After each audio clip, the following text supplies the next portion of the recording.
नमस्कार दोस्तों। आज की हमारी कहानी अच्छी लगे तो प्लीज हमारा चैनल सब्सक्राइब करें। ये ले शकुंतला, दिवाली की मिठाई और साथ में शगुन। अपनी काम वाली को मिठाई के डिब्बे और साथ में पैसे देते हुए मैंने कहा, ये ले, तुमने बोला था ना कि मुझे दिवाली पर रसगुल्ले ही देना, तो मैंने तेरे लिए वो ही मंगवाए हैं। सच में बीबी जी, आप कितने अच्छे हो। आपको भी भगवान ढेर सारी खुशियाँ दे। सच्ची में आज मेरी छोटी सी गुड़िया कितनी खुश हो जाएगी रसगुल्ले देखकर। आपको भी दिवाली की बहुत बहुत बधाई। मेरे हाथ से डिब्बे लेते हुए जब ये शब्द शकुंतला ने कहे तो उसके चेहरे की चमक देखने लायक थी। इस नए घर में आए हुए मुझे अभी 7 महीने ही हुए थे। तब से शकुंतला ही मेरे घर काम कर रही थी। कुछ दिन पहले उसको बहुत ज्यादा बुखार हुआ। 2 दिन दवाई लेती, फिर काम करने लगती। जब मैं पूछती तो कहती, कोई न बीबी जी, ये तो बुखार है, आता जाता रहेगा। लेकिन इसके लिए अगर मैं घर पर बैठ गई तो मेरा घर कैसे चलेगा, क्योंकि उसका पति भी दिहाड़ी मजदूर था। कभी काम मिलता था, कभी नहीं। अब की बार बुखार भी जैसे ढीठ हो गया था। एक दिन इतना ज्यादा चढ़ा कि शकुंतला उठ ही नहीं पा रही थी। जब डॉक्टर से सारे टेस्ट करवाए तो टाइफाइड निकला। दवाइयों पर तो जो ढेर सारा खर्च हुआ सो हुआ। साथ में डॉक्टर ने बोल दिया कि कम से कम 1 महीना आराम करो, तभी ठीक होगी, नहीं तो बार बार बीमार होती रहोगी। उसने अपनी जगह किसी और को कुछ दिन के लिए काम पर भेज दिया। मैं भी फोन करके उसका हालचाल पूछती रहती थी। दिवाली को 10-12 दिन ही बचे थे कि एक दिन शकुंतला आ गई। मैं भी उसको देखकर हैरान रह गई। अरे, तू क्यों आ गई? तुझे तो डॉक्टर ने आराम करने के लिए बोला है ना। बस बीबी जी, और आराम नहीं होता मुझसे।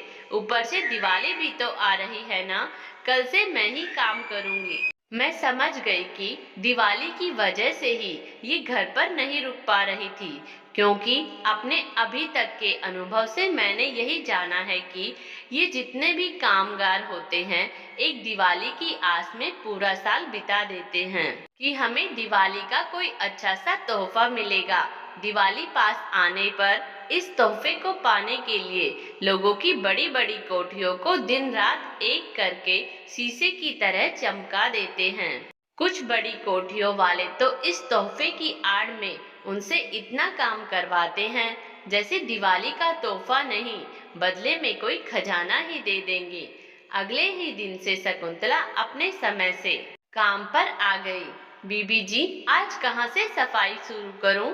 आते ही हाथ में झाड़ू और झाड़न लेते हुए बोली। मैंने कहा, कोई नहीं, तू अभी अभी बुखार से उठी है तो ज्यादा काम नहीं करना, बस आराम से जितना होता है उतना ही करना।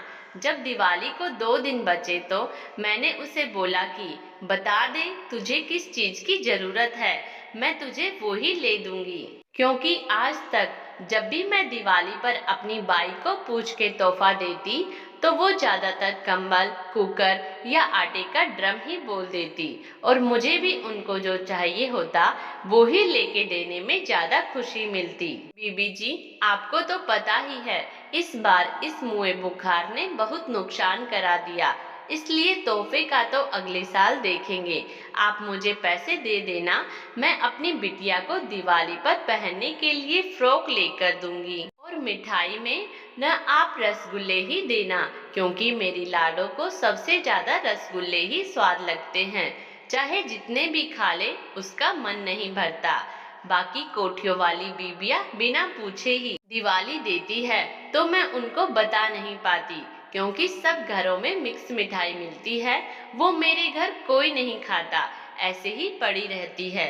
मैं मन ही मन उस खुशी का अंदाजा लगा रही थी जो रसगुल्ले खाते हुए शकुंतला की बिटिया के चेहरे पर होगी, और उसकी वो खुशी देखकर जो खुशी शकुंतला को मिलेगी उसका अंदाजा तो शायद मेरे लिए भी लगाना मुश्किल ही होगा।